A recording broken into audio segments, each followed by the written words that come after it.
Hello, everybody. Hello, boys and girls. Good morning.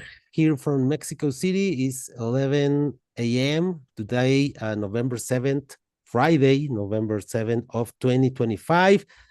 It's great to be here again. My name is Alejandro Castillo, Alex Castillo. You can find me on social media as Plus Volleyball and Mr. Volleyball. Well, right now in the episode number 309, it's an honor for me. So truly pleasure to introduce you a great personality in the world of volleyball. Uh, Live from Rome, Italy, Mr. Stefano. Is Cesare or Cesare? What's it right? Cesare. Stefano Cesare, international, Olympic, beach volleyball, and volleyball referee. Last year, he had the opportunity to be the first referee in gold medal match of men's indoor volleyball, and also two gold medal matches in two other Olympics. We will talk about that. We will talk about his beginnings in volleyball. Right now, he's practicing paddle. He's a systems engineer. He works in technology in Oracle. It's a pleasure. It's an honor to have here in the episode 309 to Mr. Stefano Cesare. Stefano, how are you? I'm fine, Alejandro. Thank you very much for your invitation, first of all. And let me say hello to all people watching this session live and the ones that will be watching it recorded. And really, I'm happy, and I think we will have the opportunity to talk about interesting stories. Let's see. Here, currently, Rome is 1802. And yeah, you're right. I need to rush a bit now. I'm jogging. In 3 hours, I have a very important paddle match. I'm on the way to become a serious athlete, and so back to you. Amazing, Stefano. I hope that a lot of people can watch this stream right now live or recorded in YouTube in the YouTube channel of Plus Volleyball. And well, now as I told you, the episode 309. I hope that next year, Stefano, I can reach the episode 400. It's hard, it's difficult. It involves a lot of work, but I was in the induction ceremony in the International Volleyball Hall of Fame 3 weeks ago in Holyoke, Massachusetts, with great friends. You may know Patty Rolfe, Doug Wilson, Willie Paredes. Of course, I was in the same table as Willie Paredes. Laura Ludwig was there. Jürgen Wagner was there. Ken Steffes was inducted, but he wasn't able to attend the ceremony. A lot of people you maybe know. Yeah, for sure. I know all of them, and as I said, it's a big honor to be here with you because you are a great person that did a lot and is doing a lot for volleyball, for developing volleyball from a different perspective. And we need different professionalities, different knowledge, different point of views to make our sport more and more popular. And this is what's happening throughout the years, thanks to everybody. And well, I hope that I talked with Mr. Cristobal Marte, president of Norseca. I had the opportunity to say hello to Mr. Fabio Acevedo, Fernando Lima, and I hope they can be in the show in the next few months. They like so much. I can spend a word because I know all of them in person, obviously, very well, and I'm sure they will accept your invitation, and they will be because they are close to people. This is the one of the key points. We must all be close to people, Yep. not refuse to be in meetings to answer questions, and it's really so nice. And also, I had yeah, just to close this part, I have also a pending interview with Mr. Rocco Sikiric. You maybe know him well, Rocco, the new president of CV. Obviously, he's our boss, let's say our president now, and I know him. I'm happy for him that became president of CV. He's a new person, very much expert of our sport, former player, former member of the offices at CV, and he's a young person, so I think can bring new ideas to our sport, and that's nice. Also, he's an open person, answering everyone. I mean, being on social media, and this is what we need to attract more people. Yeah, well, now let's talk about you, Stefano. Thanks again for being here in the show. Very nice background you have there. It looks like the same as the one Dennis Cespedes has in New York. I don't know about Danny. By the way, ciao, Danny. Danny is really my brother, one of my best friends in volleyball. Looks like a virtual background is instead is real one. I'm a little bit jealous. There is a lot behind this, and I keep it as my working background for virtual calls. And people are they do many questions about the balls, the coaches, and the diplomas and so on. But I don't want to burn some of yours maybe. But what is behind me makes me proud and keeps me humble at the same time because for us as referees the next step is always the most important even if I'm reaching last stages of my career as an Yeah, active referee not yet finished. It's very important to look forward and to keep the standard improve with having an enthusiastic view of what we do. great. Stefano, which souvenir or article do you think is one of the most valuable for you? I mean, it's an easy answer for me because there is the ball from Paris Olympics is up there. No, Yeah, sorry, that way. yeah, There are three very important balls. The one in the middle is the Paris 2024 ball from the final with the signatures of the captains, of the coaches, and the officials, obviously, in the final and attending being part of Paris 2024. And next to it, there are the two other very important balls. 2023 has been a magic year for me because I did the European Women Senior Championship final, a great match, Turkey uh, against Serbia, and the super final of the Champions League men in Torino, May 2023. Polish derby, another great game, 3-2. As a referee, you must be lucky that there is a strong match and nothing happens. And this is what happened in both cases. And so just happy. amazing. Thanks for sharing that, Stefano. Well, we will start, of course, with your beginnings. I wanna know if you were a player, a junior player of volleyball, or did you practice another sports? What can you tell us about that? Yeah, it's a little bit strange what I'm going to tell because I love sport, especially anything that is outdoor sports, including cycling, running, fast walk, playing paddle, tennis, whatever, swimming. I did triathlon Olympic races 2 times, completing Really? them. Yes, yes.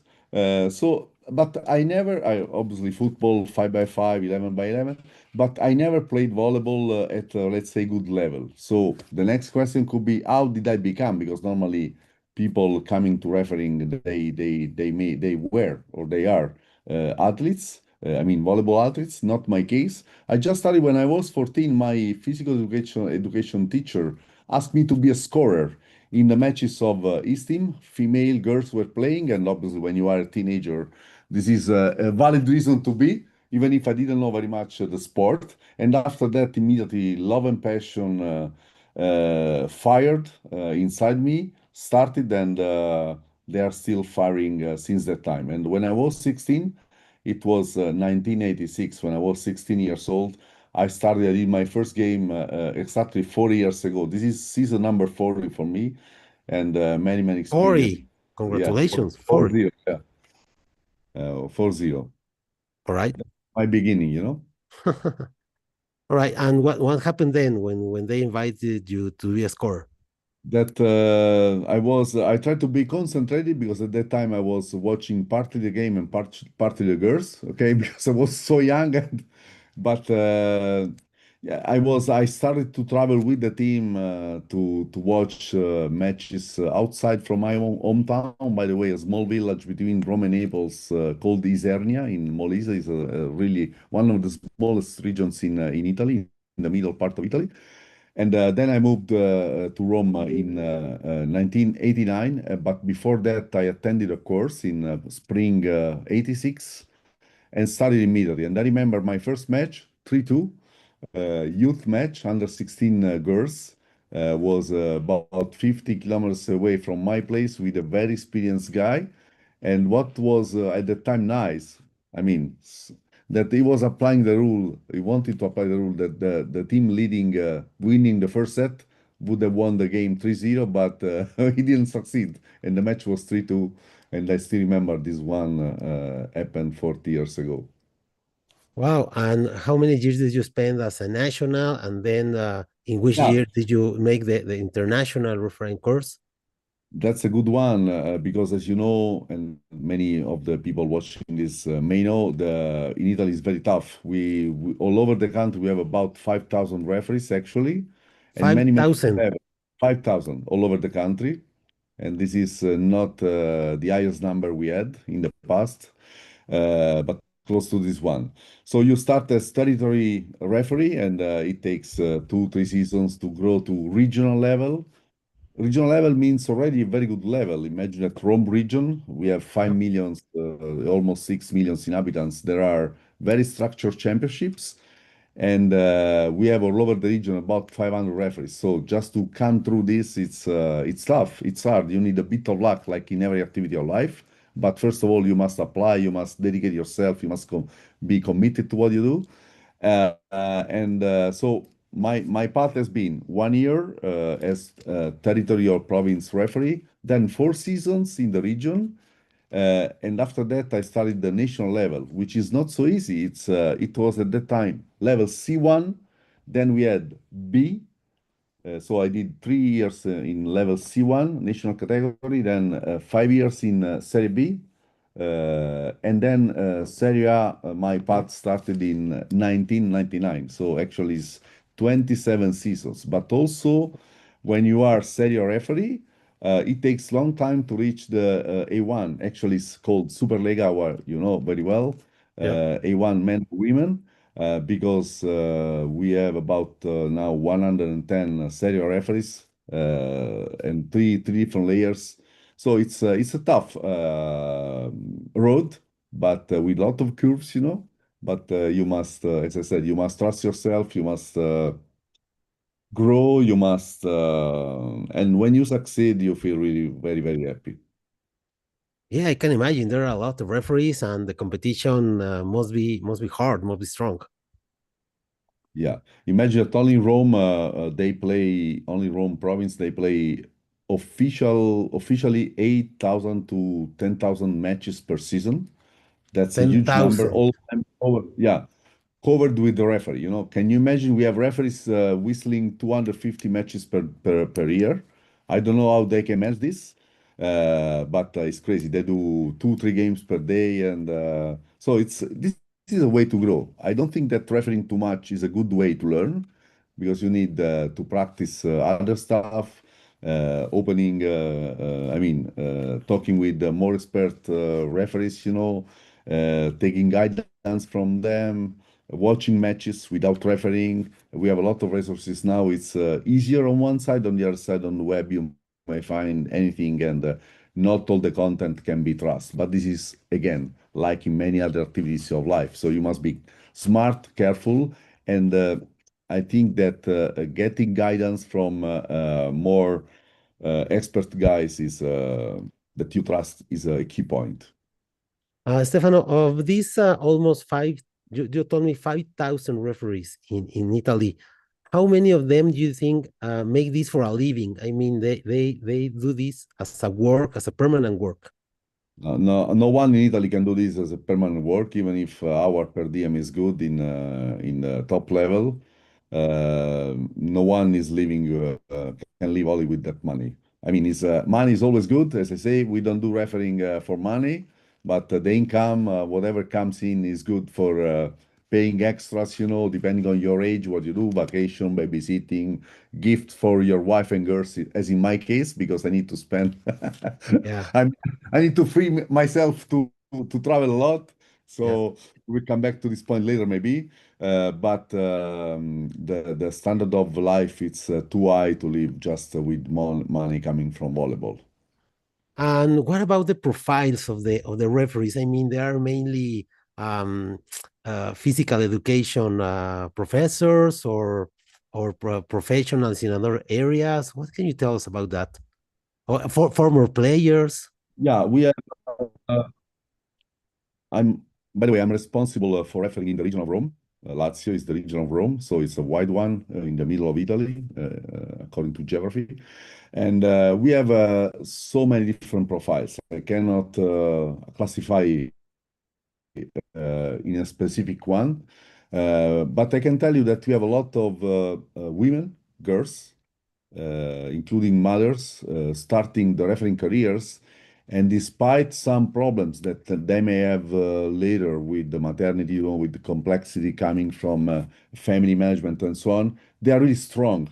They have a lot of attributes. They have all the soft skills needed for refereeing. And according to my, let's say, leadership experience in the group, I would say that they are stronger than many of the guys, of the boys starting the refereeing career.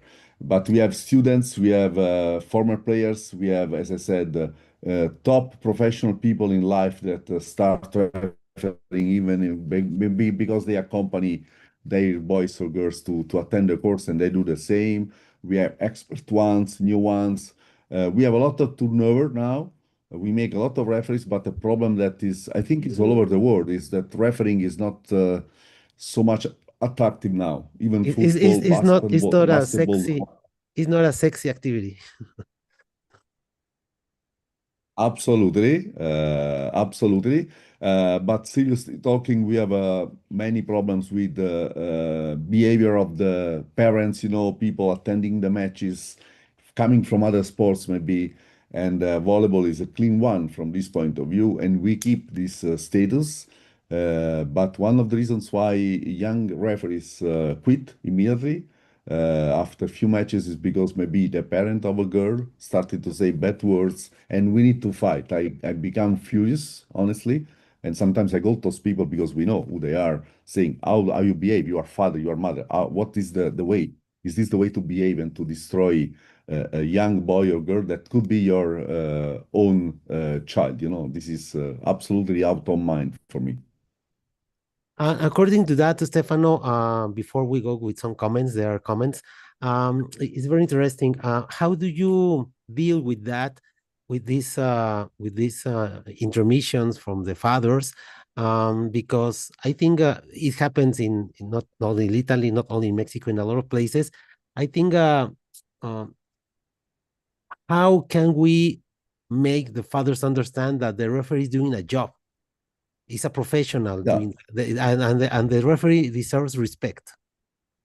absolutely. I think that the teams themselves, I mean, our family, our sport family, because this is not only for volleyball, as you perfectly said, can do a lot. We can do a lot. Our mission is to educate people without becoming the masters. We must not be on the podium. We are on the same level, same ground. But we can develop the culture. We can let them understand. And it's enough sometimes to speak calmly, in a quiet way. Let them understand. Hey, man, this is 16 years old. Maybe he or she has done 1, 2 matches, and you must support even because you might be wrong. And if you're right, you are wrong in the way to behave. So it's easy. We have many teams now posting, I think this is all over the world, posting a table at the entrance of the sports hall or the field of play, whatever, with the rules, some code of conduct, if I Yeah, express it well. yeah, it's perfect. It's a The perfect coaches, word. yeah, it's an easy one. The coach is coaching, players are playing, and you are a spectator. Spectator must support. That's it. You cannot shout, you cannot protest. That's so the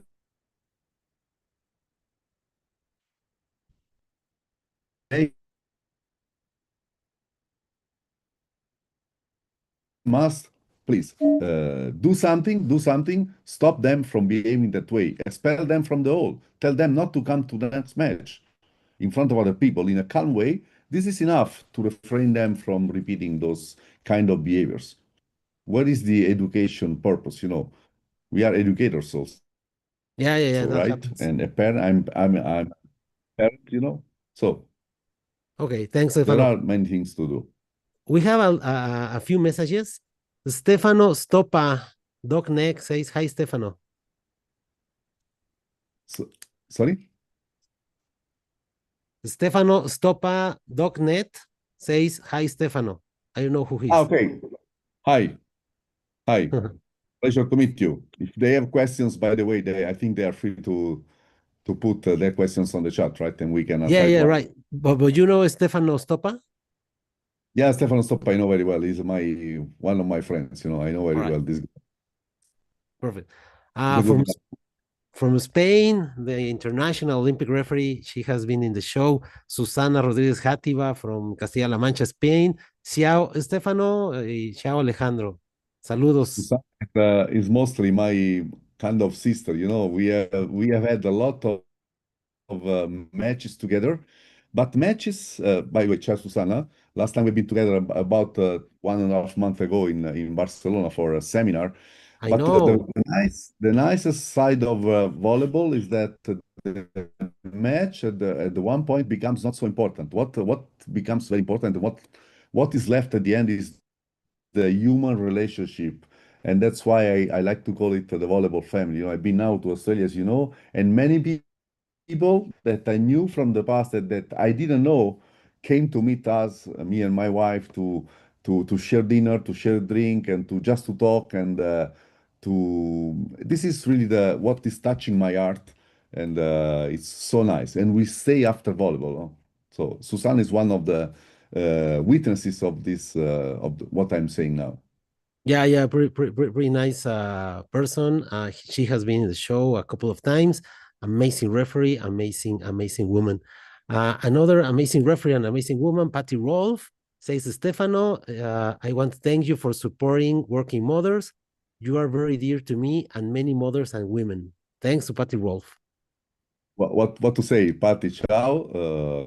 Thanks for your nice words. What I say is coming from my heart. When I say about women and about girls, I tell simply what I see, what is coming from my experience, and that's true. There is a lot of a lot that we can do on equity because in words we say this is not only for volleyball. This is and volleyball is much ahead because now we are moving fast to equity, same position, equity or equality. Sorry, I now I'm, but on working is the same, normal life is the same, and as I said, wife and triggers.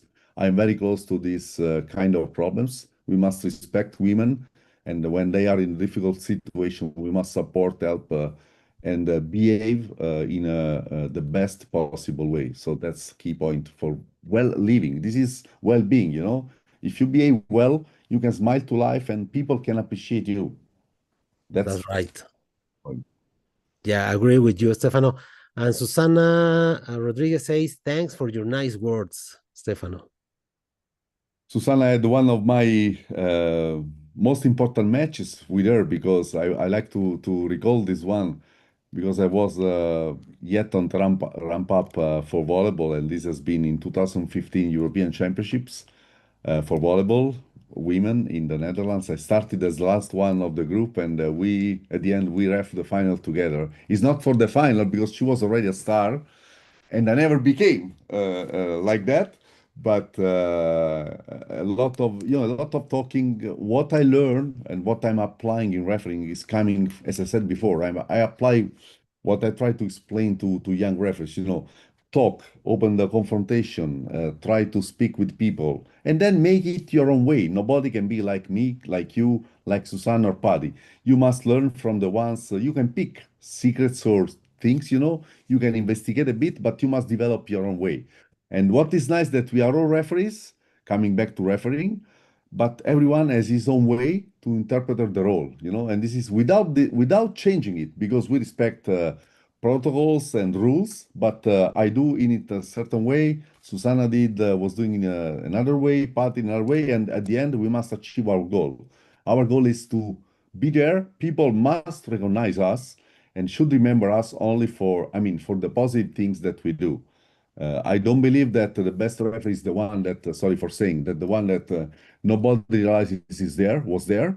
Then it's better if they remember about you for what you have done, for positive things, for the way to manage, for a smile, for being there, leading the game. That's our role, without Yeah, interfering with it. Yes, Sorry. yes, that's right. Um, um, According to this, I spoke with Willie Paredes. He was in the show like 4 weeks ago.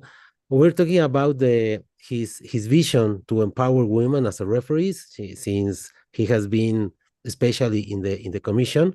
But I think it's great. It's great for volleyball for officiating that more women are involved in refereeing and also refereeing at the highest level. Yeah, let me clarify. I didn't know the questions that the questions are live. We didn't share anything, and this is a very good point for making the show real. And I really believe that this is we must help. We must not open the door for everyone, right? Every woman, just because you are a woman. But Yeah. again, we must create the conditions to have more and more women because for them, I give you an example. When they have a maternity leave, they lose 1 to 2 seasons, okay? And I find really unfair, and this is happened in the past, it's happened in the past, that they start from behind, In any sport, they freeze the points. For instance, tennis, they freeze your points in your ranking when you re-enter. Okay, you Yeah. must play, win the matches to keep it, but you start from where you were. This is a very simple example for supporting women. And then I don't want to repeat it, but regarding personal skills and qualities, I really think that they are much ahead. Sometimes we recover, but sometimes we get to the same level. But that's a very good point. And on the way in the way to manage, sometimes there is two women in a men's match. So what's the problem?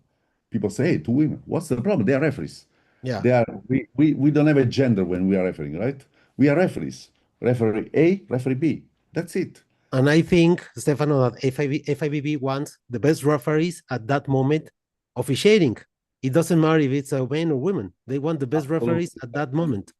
Absolutely. This is the plan, and that's a good one. I also spoken to Willie when we were in the Philippines in Manila together. Yeah, The conversation is private, but this is we must develop, and this is one of the things that is still in progress, and we all together can work that's on right. that. Right now, Stefano, in proportion, and just to close this matter, how's the proportion of international referees, men and women, in both in FIPAF and in FIBB? Just to know, we are not. I'm not judging. Just to know what's the proportion. Okay, in Italy we have a lot of girls, as I said before. In the lower levels, sometimes they are the majority. For instance, if you start a new course, you might have 55 to 60% girls. But then, for many reasons, when we grow, even if this is coming from the past, now is much different. In Italy, we have in Serie A, we have something like 30 girls out of 100, so one fourth of the more or less. I don't know exactly numbers. Might be even more. Yeah, And we have very good international referees, Dominga Lotti, Ilaria Vagni, Rosset. We have very good ones. Actually, they keep the same proportion, but in the future, we have young ones, Antonella Grascina, Serena Salvati. We have now, I think they are one third of our total amount, which is a good quota. yeah. And in the future will be the opposite. They will very soon, maybe in 5 years, there will be more than the men's. FIVB, I don't know exactly the numbers, Alex, sorry, but I see more and more girls appointed for top events, and that's great. That's amazing. In most cases, they are also very humble and they are open to discussion. They come to ask, they accept also advices. When you go there and say, hey, maybe this thing could have been done differently, or they come and ask, what could have I done in a different way? And this is a key point for growing. So, vamos, girls. Amazing. Thanks a lot, Stefano.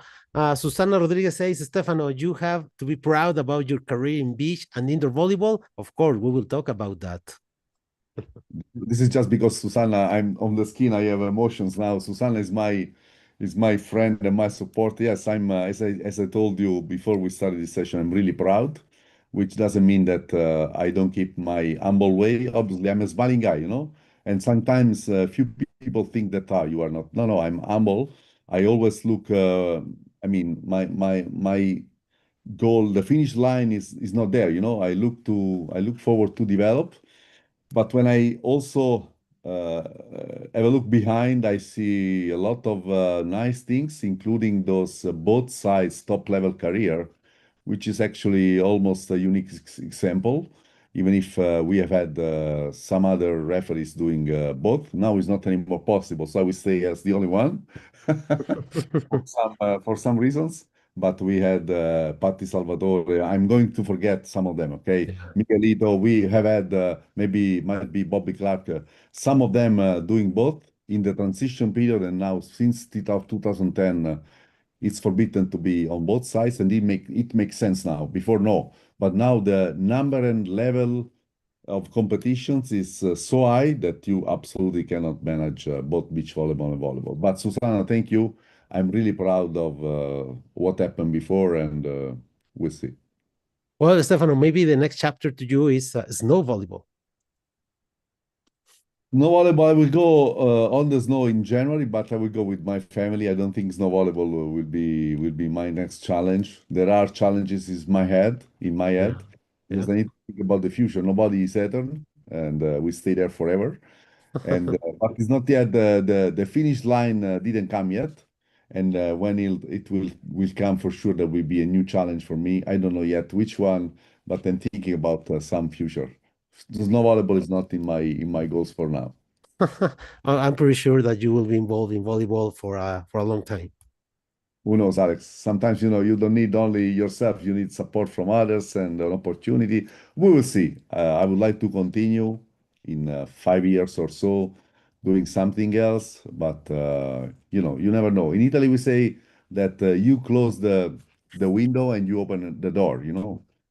Chiudi la finestra e apri la porta, and to say that maybe a bigger opportunity. But I would like to say that according also to what Susanna said, we must be conscious and happy for what we have done. How many people would be in our position, would like to be there? A Maybe few. thousands, okay? But only few have the opportunity to reach the top, and we must be really proud. And somehow, without being jealous of what we have, everybody is able to transfer knowledge. There are people there like this, jealous of their secrets. They don't give advices, and sometimes if they see mistakes from others, they are the ones that I don't want to say are happy, but inside, no, no, this is not the way it Yeah, works. We are when the team performs well, the individual is performing very well. That's the secret. Easy. for sure, Stefano. Okay, now let's go back a little to understand your beginnings. You started in both, or you started in indoor, then beach, or first beach, then indoor, or you were doing both at the same time in Italy? No, I mean, I started in volleyball. That was my starting point. I was watching beach volleyball on TV because it was already popular in the late 80s. Yeah, Uh, some of the people watching, I mean, this session, maybe they were not bored, which is okay for them. I would like to go back with the experience that I am now to that age. And then I started beach volleyball after having insisted for a couple of seasons with FIBA, with our volleyball federation in 1994. At that time, in beach volleyball was faster than in volleyball. yeah, And I had the opportunity in the second season to go already to Lignano Sabbiadoro for the World Series at the time. It was called like this, the main tour. yeah. So and then I started to learn opportunities, and I grew very fast, and then everything developed quickly, and I got the opportunity to go at Athens for the Olympic Games in 2004, and the outcome, the final result, and then after that Paris, sorry, Beijing. Beijing. But I can tell you that my last game, Beijing 2008, my last game in beach volleyball has been the Olympic final in the men's competition in Beijing.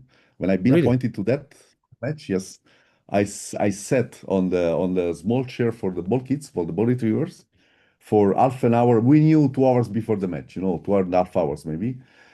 And Jose Casanova, one of my mentors, was there as the boss, let's say, president of the commission. And when the assignment came, I told myself, this is my last match. You must be able to make choices in life. You must know when is the moment to turn right or left or to go straight.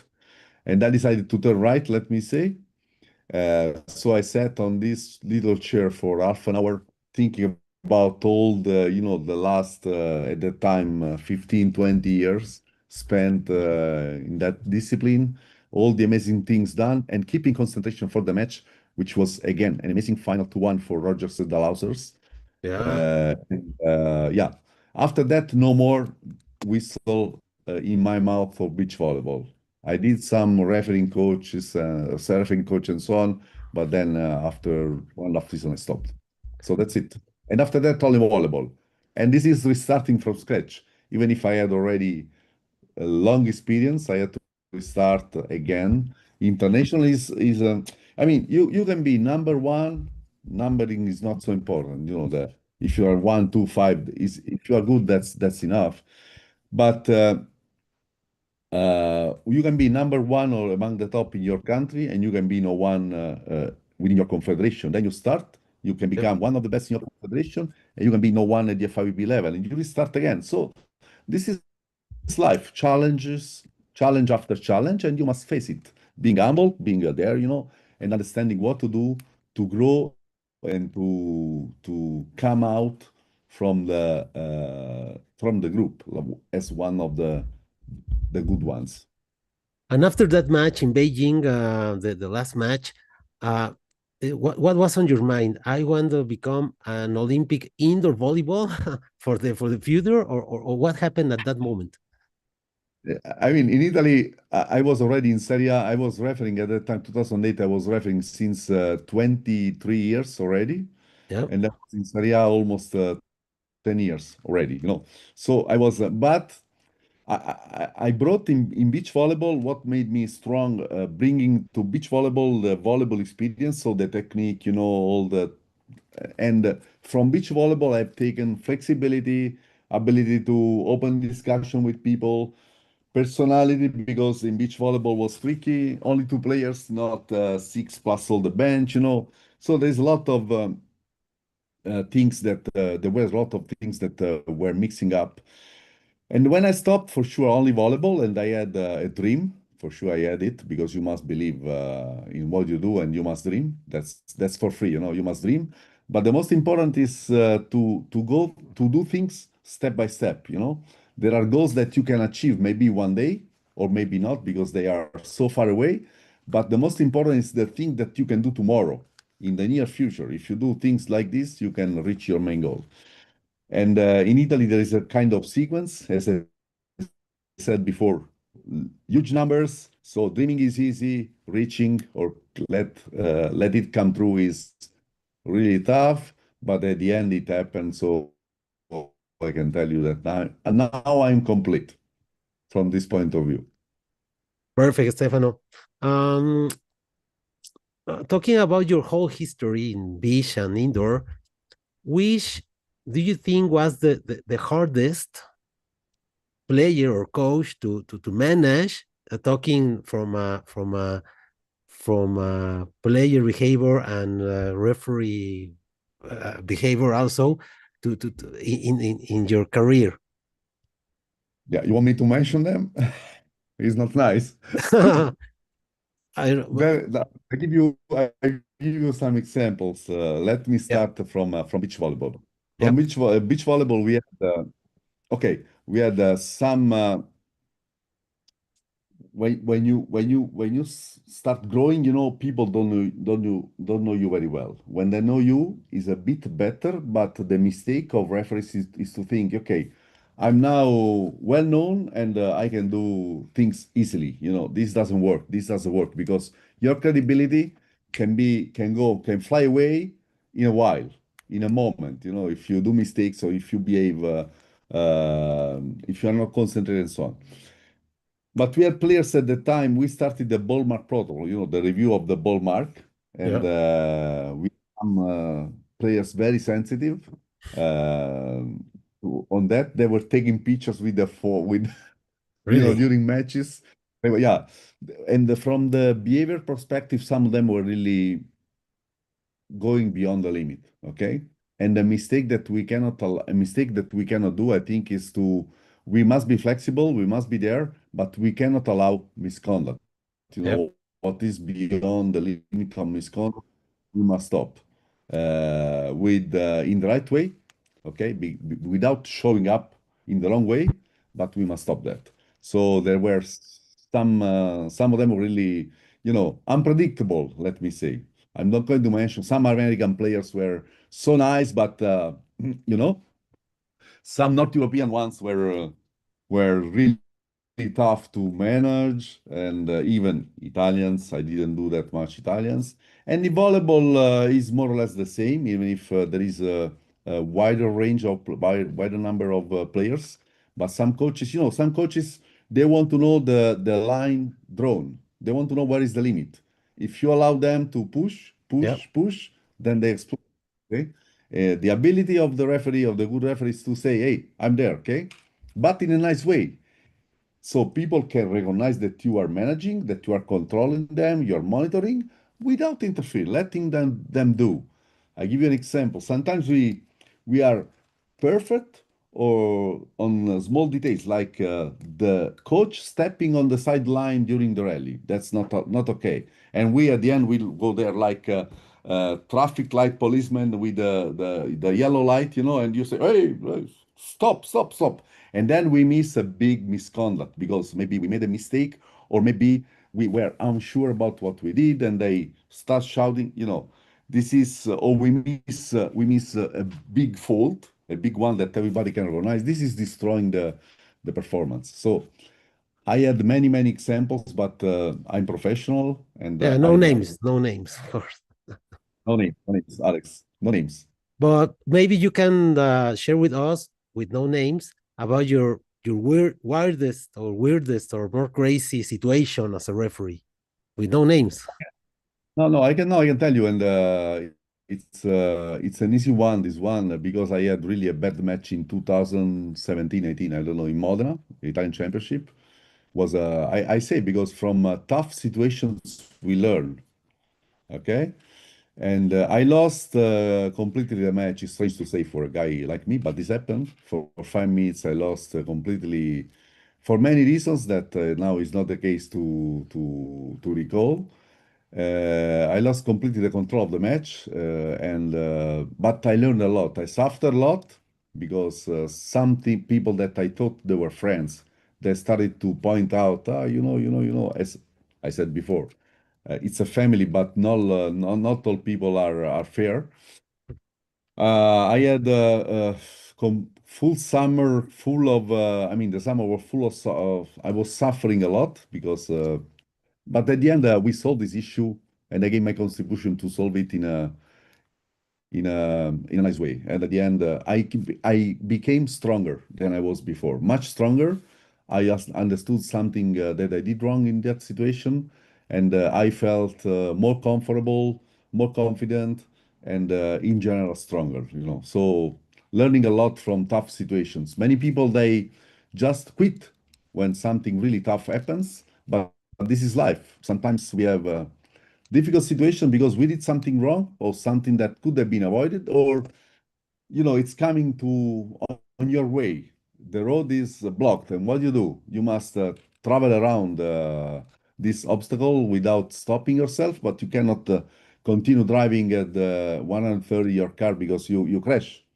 You know what I mean, right? So this is one of the cases, maybe the worst I had, but it was at the end it was nice. When I look back, I say, "Hey, thank you," because even from this, I learned a lot. Yep. And what's the, can you mention your funniest moment as a referee? The I funniest? have, I will do this.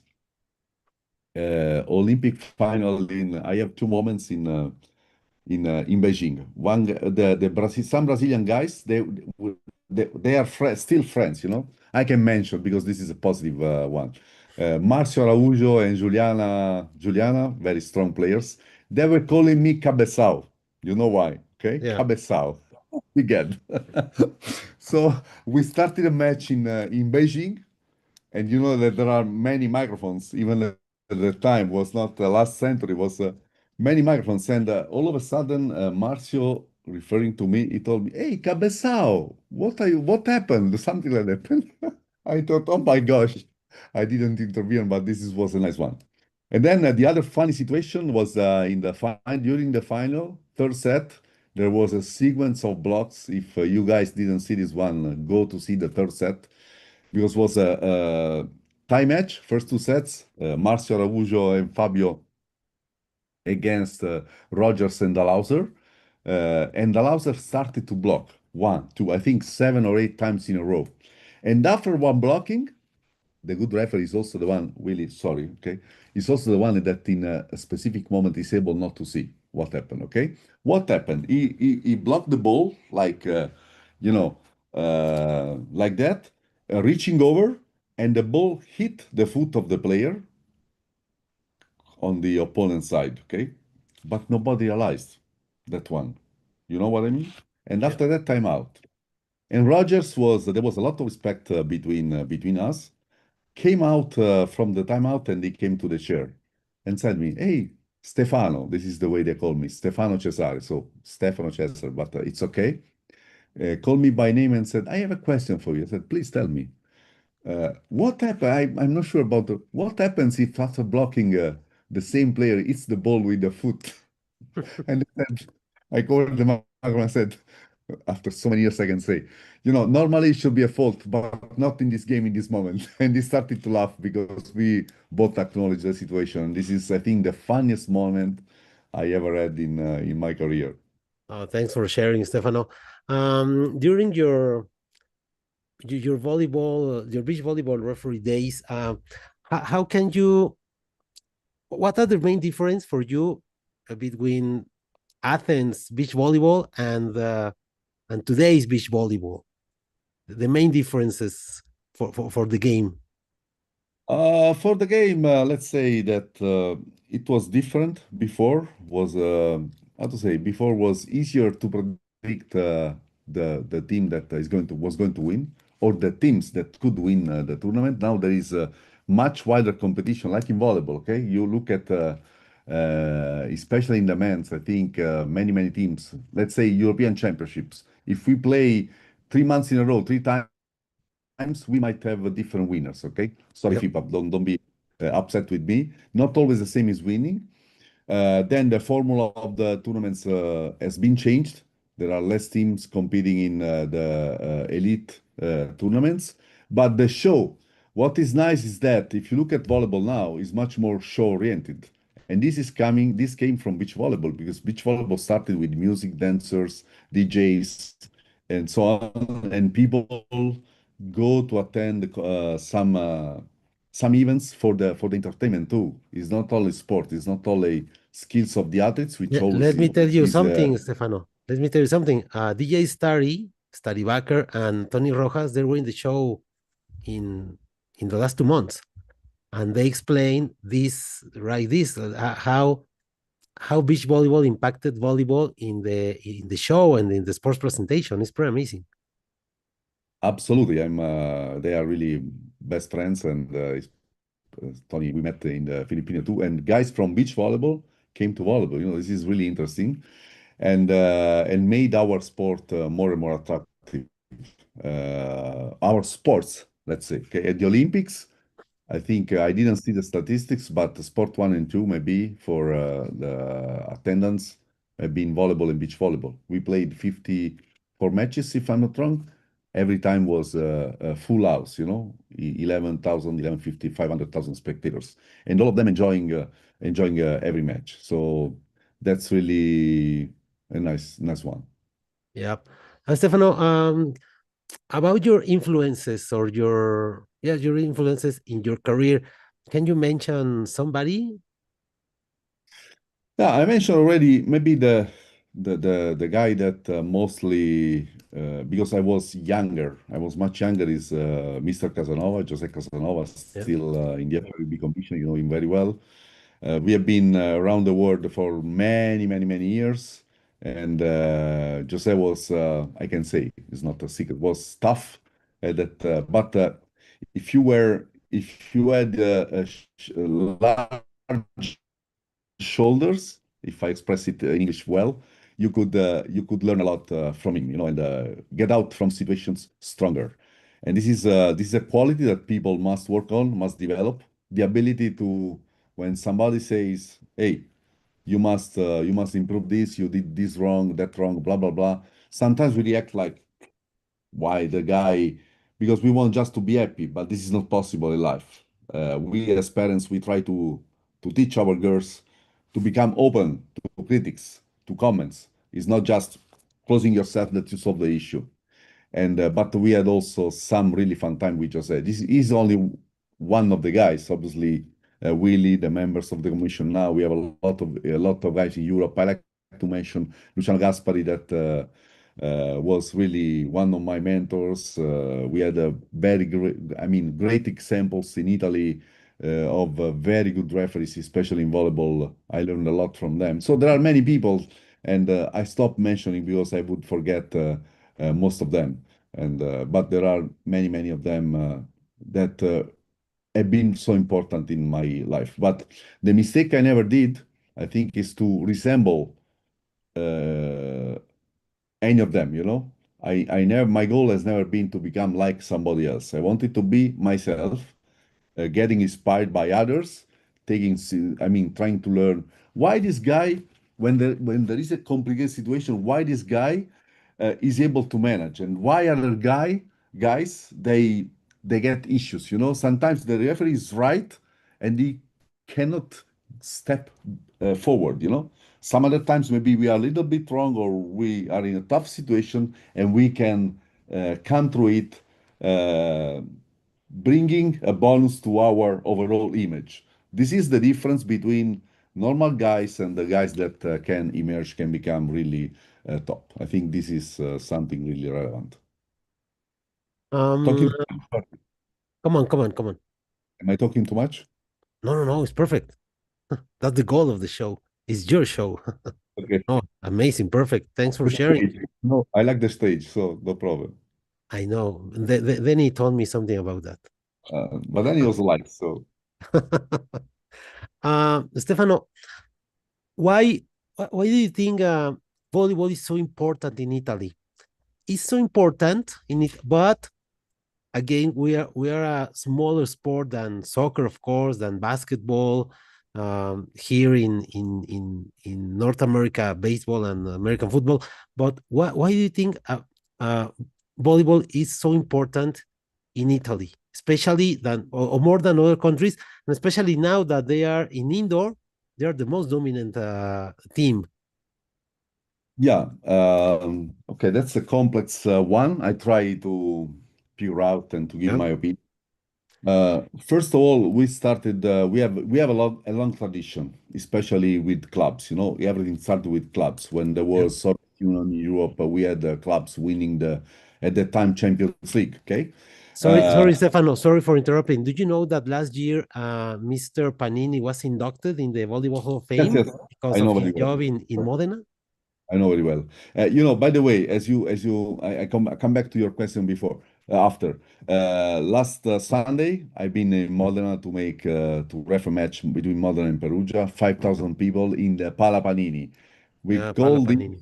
call this the temple of volleyball, and it's really great to be there. We have so many good sports hall full of people, and it's really an amazing atmosphere. And the Modern is really one of the best we have now. Yeah, Coming back to the point, so the tradition is very uh, uh, old and radicated. Is it okay as a word? It's there are roots in the ground of sport, yeah, but then everything started with where we step forward really with nation, because national team is the club is the club, but national team is what makes people proud for the nation. When yeah, I travel, I'm Italian, I represent FIVB or CB or whatever, but I'm Italian and I'm proud to be Italian. I respect all other countries, but I'm Italian. And what makes a country happier, people happy, is the success of the national team. And everything started in 1899. We were almost no one. And all of a sudden, Mr. Velasco came, obviously with a bit of luck, and they won the first European Championship. And after that, three times the World Championship. Yep. And I mean, volleyball is clearly in Italy sport number one for women, as number of people affiliated. I don't know exactly the numbers, but now it's exploding, you know.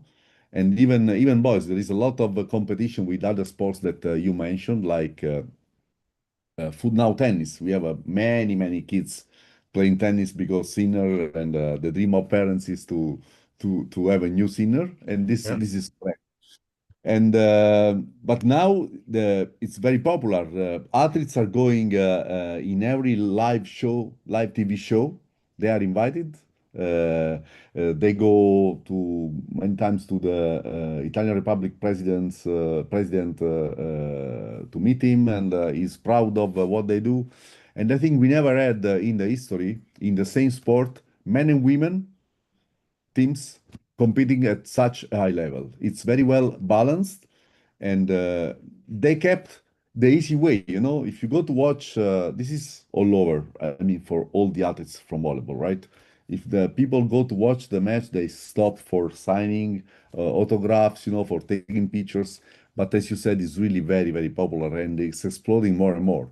Now, there is also some a bit of luck, you know, but how to say, is so impressive and so exciting for all the volleyball family in Italy and around the world. There's a lot of respect. We had over time we had Cuba in the girl for the women. You know, we had Russia for men and women. We had Brazil. We have Brazil because they are. We had USA. We have USA. You know, it's cycles. They are cycles. But maybe I'm not sure. Never before from the same country, two teams competing at such a winning together in the short time of 3 weeks the World Championship, and this is making the sport so popular. Obviously, contributing. And Stefano, I want the next question is just for understand where we are standing. In Mexico, of course, soccer is sport number one by far. We volleyball are very little, but in Italy, how far is volleyball from calcio, from soccer, and also maybe from basketball? You are good in basketball. Um, how far is I mean, we can talk about the market size. Um, football, you know, calcio, football, as you say, it's far away. Even if now there is a lot of discussion because the value of sport, you know, this is all over the world. Maybe too much money. I don't know. I don't want to say because I'm a referee, you know, and it's not nice, not polite to maybe to go into this discussion. Yep. But I would keep football away, even for the target, for the kind of audience, because they bring everyone in. And the problem is when people from there they come to our sports, in not only volleyball, you know, because they bring a different way to behave, different culture and frustration. I don't understand why people should attend an event to how to say to show their frustration to life. I say if Yep. you destroy the train coming back from a away match of your team, Roma, I'm supporter of Torino, okay? We never win anything, so I'm a happy guy, even there.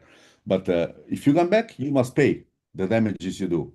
But there must be no way out from this situation, and this is for the people behaving bad, but also a model to show other people. You know, if you do this, this is happening. That's it. Regarding other sports, I think we are really close. I don't know the statistics, but we are close to basketball, and they have a very good audience as well. On the results now, volleyball is better.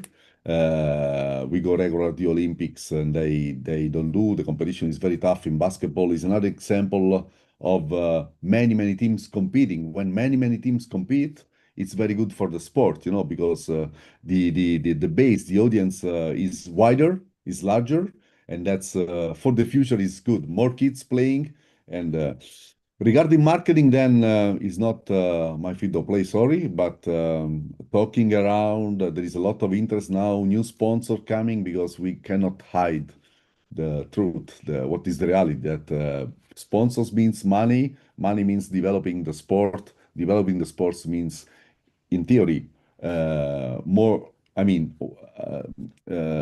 possibility to get results. Then we are lucky because we play on the field of play, any kind of sport, and sport is maybe the only thing in life that never lies. The winner is the right one. There is only one winner, then there is second place. They must be proud, like for the Bulgarian team, men's world championship in Sofia. Correctly, they celebrated like a gold. That's the spirit of sport, you know. Only one, we have frustration. Only one can win. Why you think that everybody can win? This is impossible. So we are on the way to grow, and the ramp is like this. Also, the FIB is doing a lot to develop the sport. Former president, new president, the board of administration, they are doing lot to spread out volleyball. We have so many countries, more than 200, maybe 210, if I'm not wrong. If I'm Yeah. wrong, so Azevedo don't punish me. And they are very open. If you want to talk to the president, you say, President, can I talk to you? And they say yes. I don't think in other environments this is possible. You know, they stay on the podium, and this is one reason valid reason to fail first or later. But do you think volleyball is in what? In number three, number four, maybe lower? In Italy, Yeah. other than football is number one. Yeah, of course. Exception of common people, even people that one problem that we have is to attract people that do not come from volleyball. You know, if you want to expand the base, you must bring new people. And now colleagues watching, hey, I saw Italian team. You know, this is results. Obviously, the big results, the big goals, they help a lot in expanding the number of people not coming from the environment. So we don't need only athletes, parents of the athletes, coaches, team members, and so on. We need people that never played volleyball, families to go to the matches and watch. Now we have almost full house everywhere, and that's so nice. The prices of the tickets are rising, and that's okay because it means that we are close to other sports, Yeah. and also they have a policy for families, you know, for youth. To reduce the price and bring them to the sports hall because maybe tomorrow this guy will be your athlete and will be an athlete of the national team and will be an Olympic athlete. This is the dream of everybody, right? Yeah, right. And I was talking about this matter with Fabio Acevedo 2 weeks ago about we share thoughts about that. And I was told him, I was telling him, sorry, that for example, in the American football, you know, American football, this oval ball, I think of maybe 97 or 98 of the fans who are attending Super Bowl, they have never touched an American football ball. No, it's a hard sport. It's a very demanding sport. It's a very specialized sport, but people go there because of the show, because of the experience, and of course, it's a golden dream for volleyball. And I think we, the people of volleyball, we all together have to work to achieve that. What do you think? I think that this is what I just said. I try to say, even if I don't work on the political side, I like to talk a lot with other parties Okay. involved. This is very important, by the way, for refereeing. You know, when you understand the context where you are, it's much easier to understand why there is a strict protocol for beginning the match. You know, the camera has the priority on what you think. So if that's why sport presentation is very, very important.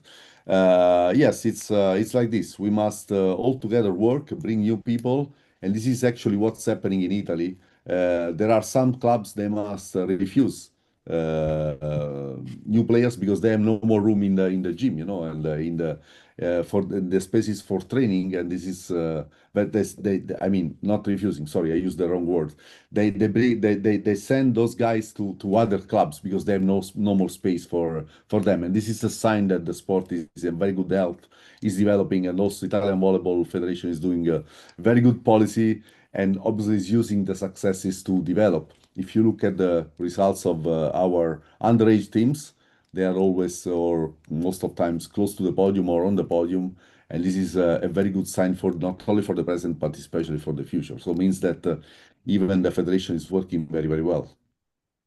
That's right. Well, we have two more messages. Yes, Stefano Stopa again says Stefano, as well as being has been an excellent referee. He's also a great person, always available and full of amazing ideas. thank you, Stefano. Why is saying has been? Because I am actually not has been, but I know. okay.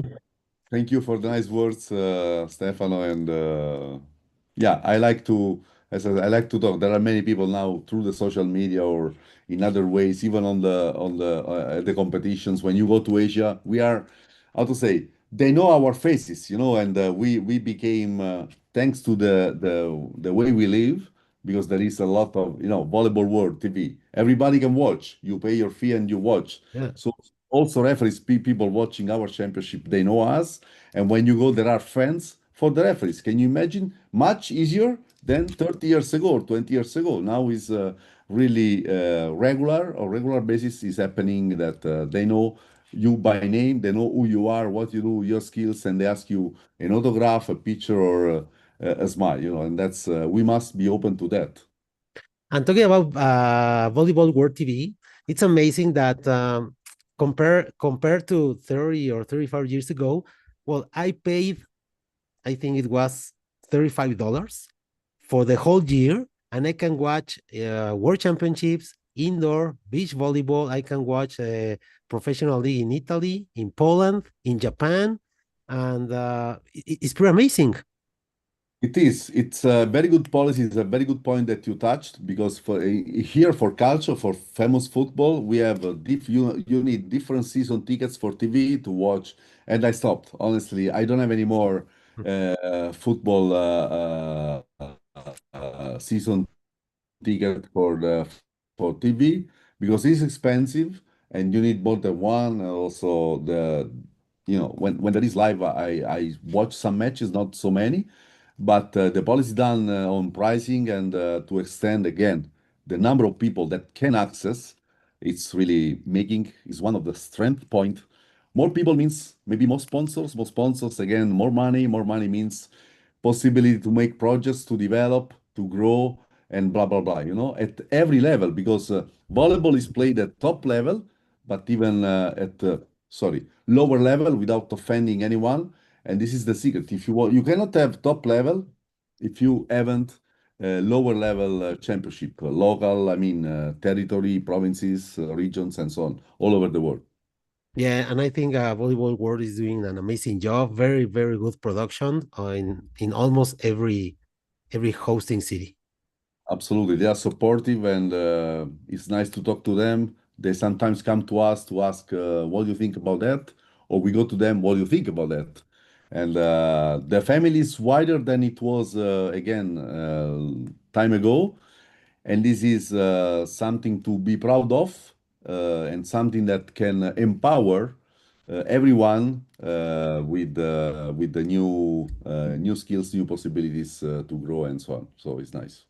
One thing I gonna say my opinion only in one matter is I have never understood why we are still broadcasting volleyball from the lateral lines. I mean, not like tennis. Why tennis is from the L line and why volleyball is from the sideline? Is I one thing I don't understand yet. I don't know the answer, honestly. Maybe might be related to the number of players to the view that you have from behind, because watching volleyball from behind, I mean, with on TV, it's good if you watch a replay. I don't think it's so much fun if you watch, but I might be wrong. Sometimes. But by the way, they have so many cameras now. The sky cam or how you want to Yeah. call it from the top is the roof cam is so nice to see the play from the game from the top, and. It's difficult. We must ask I know. technical. But if they do, they have a positive answer and they continue to do. One day, May- maybe we'll have one camera from behind and that's it. Who knows? Maybe I should ask to Fernando Lima someday. Up to you. Yes. I have a very good question from from Susana. I got that question here written, but it's a good moment to make this question. Susana says, Stefano, there's a course, an international course for international candidate referees in Argentina next week. What advice would you give to those candidates? What does it take to get the top and stay there? Very, very, very good questions. Thank you, Very good Susana. question. How long do we have? A week to speak about it? No, joking. I think throughout this discussion that we have, and by the way, thanks for the interaction we are having, very nice. I think I tried to say, and I will highlight again the key points. Attending the international calls is very important, but doesn't mean that you become the you reach the top level. Okay, you Yep. have an opportunity to grow, to go there. Um, Never forget your starting point, where you come from, because this keeps you humble, okay? And foolish, as somebody very well known said, this is the secret, to stay foolish. Um, Fix medium term, and short term goals, okay? You dream, you hope, you do. You dream, long term, you hope, medium term, you do, short term, tomorrow, next month, And the main goal of a referee, many people ask me, when you go to the Olympics, the Olympics, so what's the final, blah, blah. The final is not the goal of a referee. The goal of the referee, the main goal is to perform well, Yep, that's right. perform best you may in the best important competition. Okay, we ideally we say that we always ref the same way. No, no, we don't do this. You must Olympics. You must like athletes. Mentally you must be prepared. Physically you must be prepared. You must be present. And you must be ready to feel and manage the pressure, which is higher comparing to other competitions. So you cannot say that the Italian Championship you do the same that you do at the Olympics or World Championships and so on. Okay, so understanding the context is very very important, and this is another good advice for young people. They think they did a good match or very good match, and they think that sometimes they switch. Oh, I became very good, so strong. No, no. When you do the next one, you must be conscious on what you have achieved without being I'd say without being fear of the what can happen is a balance between being conscious of the positive, but knowing that first or later tough situations will come, mistakes will come. We can work to reduce the mistakes, yes. Can we work to eliminate the mistakes? No, because some of them are coming from unforeseen situations. Something that happens. Our sport is a situational sport, if I say it correctly. Yeah, Okay, yeah, it's right. cannot be you sometimes we react by instinct. This is absolutely out of mind. You must I say to young referees, train yourself, practice. Something happens, the rally is over, breathe, whistle, blow the whistle, read the context, go with your arm, make your own decision, okay? Don't do the opposite. If you start doing things by instinct, that's good sometimes, but very bad in other times. And the difference is a small quantity of time. Yep. 2 milliseconds can make a big difference. When the moment is tough, if you are not trained to face difficult situations, you do much more mistakes than normally you would have done. Okay, why the referee on when they are 10 all is like this, blow the whistle like a policeman, and then hard out, down. Okay, and then when the ball falls close to the lines, we start the arm goes, then this one, I don't know where, and then it's like this, it's not why. That Because you that that kills the referee. That kills the referee. referee. But there are many of us that do not understand that it's here. The difference is here. We are very good on reading the books. We are masters when we do the tests, and then we fail on the court. Okay? There is a reason, more than one, honestly speaking. So those are the advices to give that I would like to give and never forget to smile. We are there to enjoy the game. We are there to enjoy the game. We are referees. We are people. We are models somehow. And many other people would like to be in our place. Okay. So why we are sad when refereeing? We must be serious. We must be professional, but we can enjoy what we are doing. Never stop enjoying, guys. Yeah.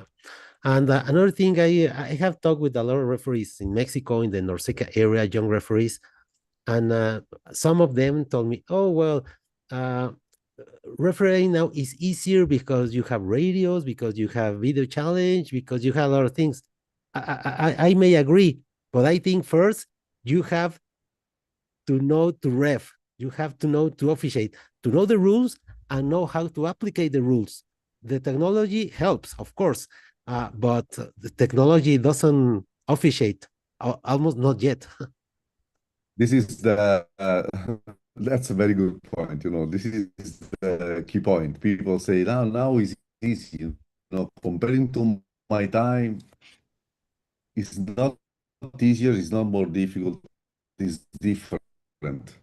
That's the key. When comparing God, one way of playing. So coming to the question, can you hear me? Yes. Okay. Technology helps. For sure, technology helps. But if you go by technology, and Susanna, Patty, I don't know who's attending the session, the ones watching it, could confirm. If you go by technology, you get lost in a few minutes. Okay. Yep.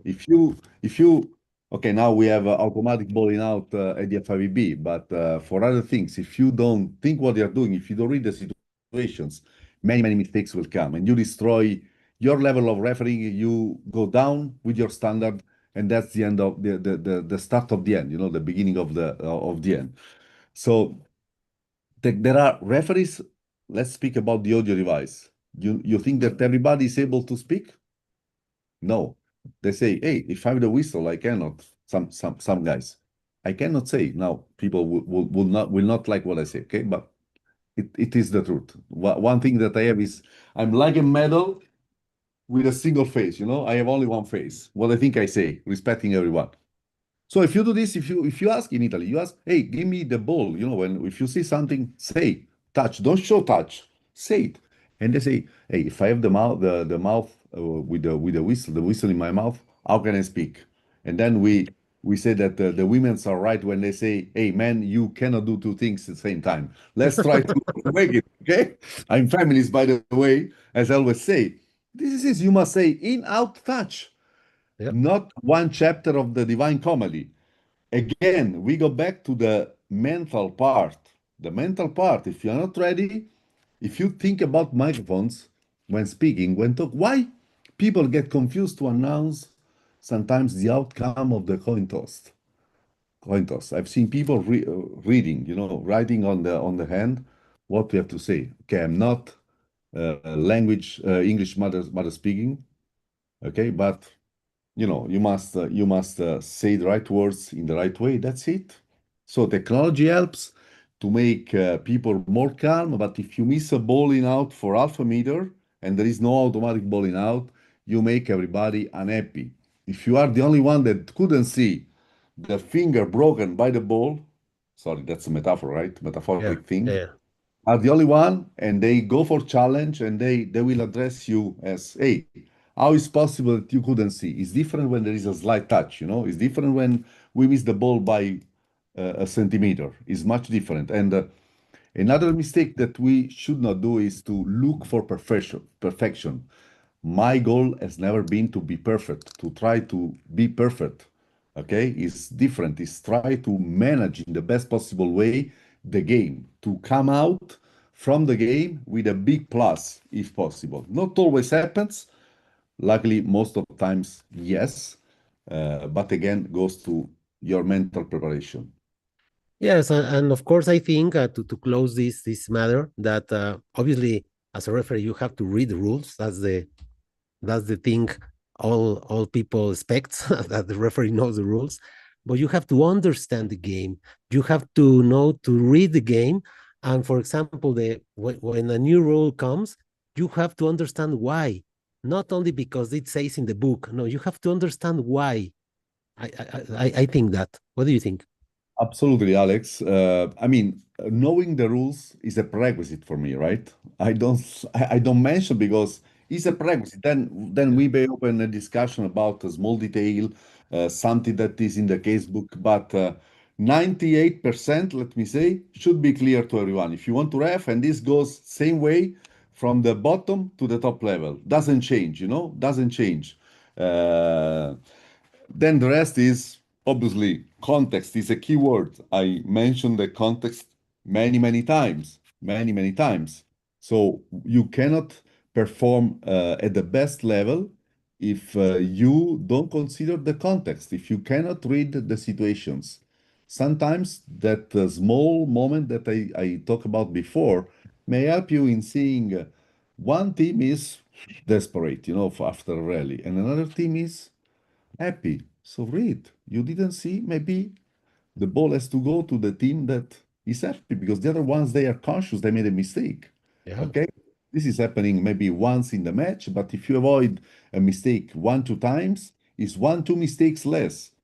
Okay? Your ability can help you in performing better and better. And can we train abilities? Yes, we may. Yes, Yes. not especially, not only officiating by the reactions of the players, but you have to read the game. This is not what I said. Understand? Yes, this was an example to give you. Sometimes we watch footages or videos, and it's an obvious situation when you watch it from outside. It's always easy, with the chips and the beer because we are not refereeing, so beer is allowed. It's easy to watch it and to make comments, but when you are there and you are not trained to that level of stress and that unforeseen situation, you fail for sure. If you are trained, well trained and present, you might be successful. This is the difference. This is what I wanted to say. Yeah, that's right. We are in the final moments of this interview. I want to talk to you, Stefano. I have a couple more of Yeah, questions. I hope people who are watching us have more. But have you ever had the opportunity to share talks or comments with referees from other sports? How difficult or how what's the difference between soccer and basketball and volleyball? I remember very well this Italian soccer referee, Pierluigi Collina. He was very famous for yeah. his face, for his personality. Uh, what can you share with us? It's not. I'm not evaluating nothing. I just want to know what are the things referees from other sports tell to you. Yeah, I can tell you that in the last years, they had invited me many times to their meetings. Last year, I went to football Italian referees meeting, General Milano, general meeting. I went to American football, sorry. I went to Calcio, to football meeting in a province in the north. I went to basketball. I went to different sports. And first of all, I learned and I try to transfer knowledge. Obviously, not on what is technical aspects, because technical is much different from Yeah, sport to sport. for sure. But there is a common area that is, again, in the area of psychological, mental preparation, approach, how to read difficult situations. They were proposing cases, and we were analyzing together what to do in this case, why the people are doing strange things, which is not, again, impossible to reduce to zero the mistakes. Sometimes, by the way, it's just a perception because we might be right and it's a difficult situation, like judgment calls. How can you say this was a mistake? We will never know. Okay, some other cases is objective. So I think that there is a lot of sharing now. We have resources to see if you watch a video on YouTube or on any other social media or from other sports. I like a lot to watch basketball, because it's very tough. It's decisive. The referee can really decide the game and must be conscious of the importance of a whistle. Okay. Uh, so there is a lot of open discussion on that, and what is amazing is the overlapping. There are overlapping areas among different sports. And by the way, I will be I subscribe into I enroll into a master for psychological aspects, not only for sports, but there will be HR directors and blah blah blah. I will get a certification, hopefully, on that, and we start next week, 14th of November. It's strange, right? But again, be foolish, stay foolish, expand your horizon. Don't be focused on what you know. That's the limitation of your skills. Try to be open mind. Yeah, yeah, Okay. that's right. Thank you. Thanks a lot, Stefano. Um, which kind of whistle do you prefer? What do you mean? The color or? No, the Man, type, the brand, or the model, I'm color. using, okay, I don't want to make marketing, but I'm using a classical whistle, the thinny one, and I choose the color. I recently changed the color of my watch. Mm, It's or was yellow, it's orange now, and I'm using an orange whistle. all And right. surprisingly, people realize I don't like the black one. So this is the classical one, and what is too classical is not according Yeah, to we my. have too many colors to choose right now. Absolutely. It's like my watch is behind. And yeah, well, life is colorful. Why not? Why not? This is the moment. It's not. Look at the jersey of referee for many years has been identified with the black color of the football referees, I'm sure. Okay. Now there were jerseys of different colors. Yeah. Uh, so bright, so nice. And this, by the way, I have one they give me.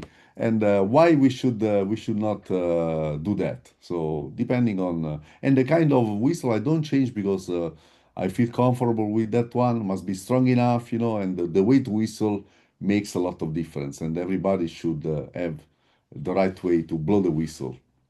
People Oh, can immediately. This is the first way to communicate. yeah, Whistle not to stop the rally, whistle to communicate your decision, to say, hey, finished. And this is my decision. Okay, so very, very important. yeah. How many whistles do you think you have used in your career? Some of them, I put away the ones from the Olympics. I use one in Athens, one. I mean, the ones from the finals. I don't know how many. I was using Fox 40 for many, many years, and now the Thinny model. So different ones, um, different colors, and same model. Some I don't know, maybe hundreds. I don't keep all of them, by the way. Okay. Um, which was the hardest card to give to any player or any coach? The hardest card. Yeah, Yeah, I have. I mean, I did something really not proper. I was whistling a regional match many years ago. I was already Serie A referee, and they had a double substitution, setter and opposite, and they came back. So was no possibility to replace them. And it was 24-19 or so. And one of the players had a bad behavior. I don't remember exactly to whom, blah blah blah. But according to this, the I mean, in this critical moment, you try not to give red because it's closing the yeah, set. And I was the smart guy to expel the player. But I didn't realize the player was at the time was not possible to replace him because we had yeah. not new rule. So this was not the hardest, but maybe the most silly way to give a card. Other than that, I'm not a fan of cards. I think that we must use the cards when needed and immediately if needed. Yellow card is very good sign for everybody, Yeah. without waiting. What we do, we wait. I manage one time, second time, third time. Hey, referee, four times, and then we say, hey, this is the last. By the way, there is no last verbal word. This is verbal warning, okay? Everybody can understand. And then next time we call the guy again and say, where is our credibility? I'm the most flexible guy in the world, but when needed, please show the card. Start from yellow. If you start in the right moment and you do it properly, maybe you don't need to go further. Sometimes it happens because it's life, but managing cards and discipline in the proper way makes a big big difference. But that's another right way of reading the game. Yes, absolutely. So, Absolutely. I say to observers, sometimes observers they just evaluate the card, the moment. And they say, but why don't you focus on the results that came from this decision? If we may decide to sometimes we have the interpretation of the game and of the rules, right? And on the we must apply, but interpreting the situations. Sometimes we go a bit beyond, what is written. But this is makes can make a big difference. If we are right, clap your hands without changing the rule, without destroying. If you are wrong, please, your decision not to do or to do. Afterwards, you can say what happened, a lot of confusion, a mess. So you didn't solve giving cards. And if you are too soft, please, next time, start from the beginning. Don't wait 24 all to show up and say, hey, I'm the referee. I want to give you a red card now. Okay? So I think it's not so difficult, but again, it's not technical, it's somewhere else. That's right. Stefano, I know, or we know, you love to travel. You have recently went to Australia, amazing place down under.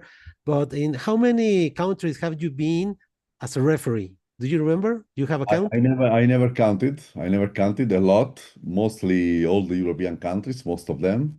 I would say 90% of them. And in the last years, I became expert of Asia. I love Asia. I can tell you where I am not been. Surprisingly, I am never officiated in for volleyball in America.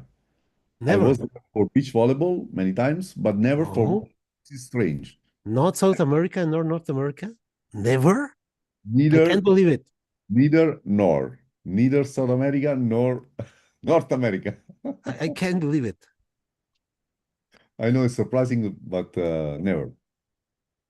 Wow, Volleyball. amazing. Volleyball, yes, but for volleyball, no. As I All right, said, I'm traveling Eastern. all right. Well, what do you think, Stefano? Can we see or can we watch in the future of volleyball? Besides stronger players and taller players, what do you think we can see in the next Olympics or in 2024 for volleyball? Ha, that's a really tough one. I think we will see more develop, even more developed sport. For sure, I will become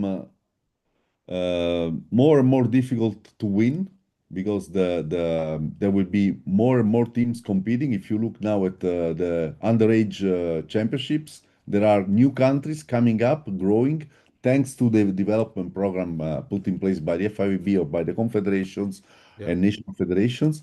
So I think this is the key point, which will make, and sorry for the teams that are winning so often, the sport more and more interesting. And this, if this is happening, we will have a wider audience, and that will be the secret for continuing to develop our sport.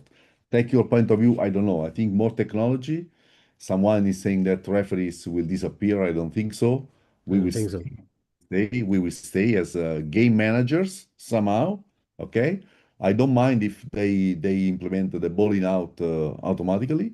It's okay for me. There are other things to do, and still you can show that you were the good one, not the best one, because not this is not the goal again. You were performing well despite what was the context. They change the rules, we apply, suddenly we come with some interpretation and we overreact. We do mistakes. That's not the way. You must be prepared for the unforeseen. If they tell you to do something, you must do. That's it. And we are the ones implementing. There are people deciding, and we are the implementers of the project. And like on the job. And we must be ready to take the challenge in a positive way. Stefano, like many people, I was a little reluctant about the size of the recent World Championship, 32 teams. But according what you said before, there are very big surprises, very nice surprises like Libya, like Vietnam, like Spain in women getting the stage two. I think it's a very nice way. It's the only way that these kind of countries can show them to the world and their players can get better contracts. Yeah, I give an example because I was there. the match I did the first game won by Filipina in the history. I was the first referee. Philippines, yes. The house was full and was excitement everywhere. And then I was there because I had the next match when there was the match point, the famous match point situation between Iran and the Philippines again, changed by the challenge situation. This is, who would have expected Philippines to have the possibility to win a match or to progress to the next stage? They were very close. Technique was done, just the vision of one guy from the bench because the Italian coach, he couldn't see. I spoke to him afterwards, and one guy from. So this is the proof of concept that extending the number of teams is a good way, bringing maybe to those teams money to develop, to create their own program because they participate to the World Championships. We never know what is behind. Again, there are people, political part, and experts to develop, to create projects, and we are the ones applying and enjoying. To me as a referee, wider number of teams means more opportunities for more referees, and this is very, very important if you look at our perspective, right? We must grant the future. One day, not so far away, Stefano won't be referee more. Uri, Vlado, all the guys. This happened to Susanna, to Patti, to many good ones. We must be happy for what we have done. Go out smiling and being proud and happy and transferring to other guys some knowledge, okay? Especially the ability to enjoy again what we have the opportunity to do. For example, how many referees were 3 years ago in the World Championships and how many this year? I was in the previous one. We had I think over in Philippines we had only two venues, so 16 referees. 16.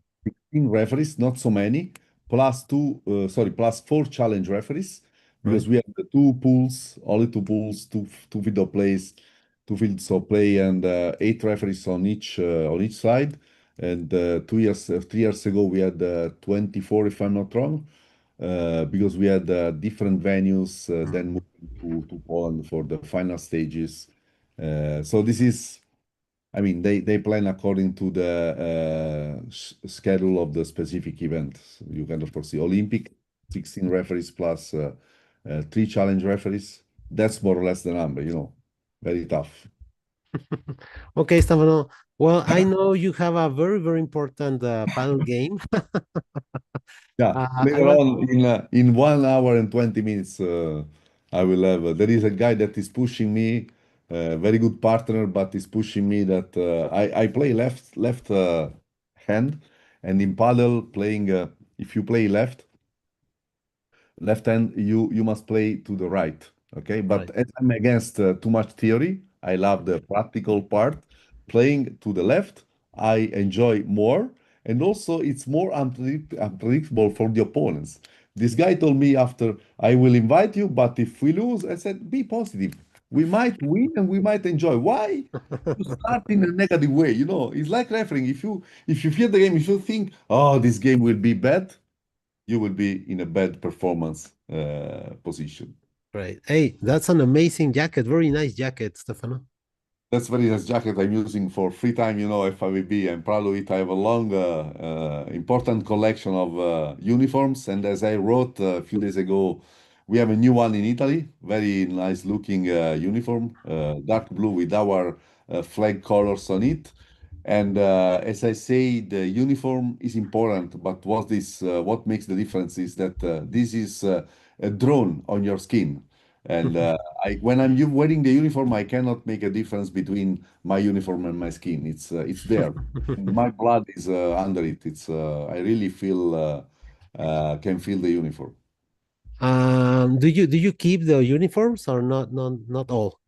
I keep my wife is not here around. We have a large house, luckily, and I have a room for putting all the awards downstairs, and there are many boxes. From time to time, I go there and I say, I will throw this away. I still keep a lot of things from beach volleyball. And my mind says, please, and my heart says, no, no, stop, Stefano, stop, keep this. One day, my body will throw it away. I have a lot of them. Stefano, we have another very interesting question from Susana Rodriguez. Very She active, says, huh? Not sleeping sorry, yet. Very no active. sleeping. No. Every referee has a different way of preparing before a match. Some read, others listen to music, others go for walks. What's your method? Yeah, I remember very well the way Susanna was using, but I cannot say because it's a secret. I can speak about myself. Uh, I do. I mean, first of all, I start from the game. The game day is the game day, you know. But I don't change too much my routine. I like to do sports. I don't eat that much at lunch, depending on the time of the match, but obviously no alcohol and not eating too much. Coming to the game, I don't put myself under stress. Another advice, Susanna, for the young referees or the ones attending the course in Argentina is to have a look to the theory of reversed U. Okay, the reversed U theory, speaking about performance level and arousal on the. Okay, but they can have a look at it. So I don't like to put pressure on myself, especially when the matches are important. And by the way, every match is very important for a referee. We cannot say that the final, I mean, the final is more important for the audience, for the, you know, the overall, but like for the team to reach the final, you must go through the pool play and then the single elimination and blah blah blah, difficult situations and so on. So for us, it's the same. For me, the real match protocol starts half an hour before. Half an hour before, I don't change my way because Stefano is Stefano, but mentally, I know that I'm 101% focused on the match, even before, but the match atmospheres starts half an hour before, if this is the question. I like to listen music, not when I'm at the sports hall. I like to talk, I like to relax, to walk around. I like to arrive on time. I mean, ahead of time. I never go to the match 1 hour before, always 1 hour and 15, 1 hour and 20. We have an obligation in Italy to be there 1 hour and 30 because to control a lot of things, you know. And in order to get to the time of wearing the uniform, relaxed and concentrated. Relaxed and concentrated, not over concentrated and not too much relaxed. Again, one source of inspiration for me is the theory of the reverse you. That's very, very important. Wow, amazing, amazing. Thanks for to you and thanks for Susanna for the question. Stefano, talking about music, what are your top three artists or your artists in your playlist current? um, I mean, I like to run, as you know, and I have my own list of songs playlist when running. Normally, I like music that keeps me up. Okay, some other times I listen to romantic music. I listen to romantic music also. I have some Italian artists and some foreign ones. I'm not really an expert. I would say U2 is a great source of inspiring for me. Phil Collins. I love Phil Wow, Collins because this is I love Bill Collins too. charging me and relaxing me. If the music is charging me on one side, yesterday I was listening to some song, and relaxing me on the other side. You know, this is exactly what I need to get to my peak performance peak when refereeing. So I love that one, and then some Italian artists, including the famous Sarà perché ti amo, which is our kind of second national anthems everywhere. This song is played, and it's really a very nice, very happy one, and makes me proud to be Italian. That one. Right. And the last one, the last question, Stefano, but not less important. You're Italian, you enjoy a lot of things, but what's your top three foods in the world? Food. Foods, yeah. Top three dishes or food. Today, with my wife, we went to have lunch as we were without girls. And we went to Japanese restaurant. First of all, first I don't tell you Italian food, okay? I tell you food from all over the world because I found out that almost everywhere you can find really good food. I don't mention the countries where I don't like to eat because this is unpolite. But for sure, I develop a passion for noodles, being in Asia so many times. Noodles, then some sushi. Nagiri is my favorite, you know, or sashimi, nagiri, those kind of things. And I'm a fan of, sorry, I'm a fan of meat. You know, we have a lot of meat all over the world, and but also fish. Fish is very, very, very good. Even in Australia, was both of them were really good, Yeah. either meat or fish. And then obviously the wine must be according to what to eat. Mainly for meat is red, and for fish is in Italy we are demanding on that is white. Rosé is a good option anytime for any kind of food, even for starters like aperitif and so. So those are my three options for food. Very good answer for an Italian, especially the wine. Never pasta, never Italian, Okay, Stefano, it's been a pleasure to have you here. We have been here for almost 2 hours. I want to thank you. It was an honor. It was a pleasure to have you here in the episode 309 of the Volleyball Insider. Thanks a lot. Thanks to Mr. Demola, who I was in touch with him. Thank you very much to Mr. Demola. And I hope this is not the first and the only time you are here in the show, Stefano. No, by the way, in our family goals, there is to come to Mexico. My girls are fans from Mexico, so whenever we decide to come, I will let you know. Please Thank call you me. for inviting me, Alex. It's been a pleasure. You are such a professional guy, and again, thank you for what you do for developing volleyball. It's not easy, but it's really something to you must be proud of, and you are for sure. I try to give you answers. I hope that some of them can inspire someone or could be considered original. Some concepts I don't like to focus on the technical aspects because this is for everybody. We must step forward. We must go beyond our comfort zone without exaggerating and understanding that we can enjoy life respecting everyone. This is really my mantra of life: respect, giving respect. If you give respect, you receive a lot of respect. And I can tell you that I feel I receive a lot of respect, and I gave two times the respect I'm receiving, and I'm really proud of that. And let me say thank you to my family, to my wife, my girls, because they are so important in my life. And also, I became better as a man and better as a referee since I'm sharing with them my everyday time, even when I'm away. Sometimes it's tough, but really, this is quality of life. Life is only once, guys. It's happening only once. We don't have proof that we can hope, but I hope to be again here maybe in 200 years, but who knows? Maybe we will be still in volleyball, in a different volleyball, Alex. But so try to live it day by day. That's my secret. Live life day by day with a smile and a bit of luck. That's my message. Thanks a lot, Stefano. Susana has a message. Thank you for this interview. It's always a pleasure to listen to you. That's for everyone, but especially for my friend Susan. Okay, It, a it's, big it's late. It's late in Europe. What hour is that? sorry. Oh, it's Okay. late in Europe. What hour is that? What time is that? No, it's 7:48. Yeah, Ah, p.m. okay. We are in a child time. I will send you a picture of my game. Okay, later on. All right. Well, thanks a lot, Stefano. Thanks a lot to Susana, Bye. Patty, everyone who was here. Hope to Thank see you you. soon, Stefano. Thank you very much. Ciao. A Bye big bye. heart. Ciao. Ciao. Bye Ciao. bye.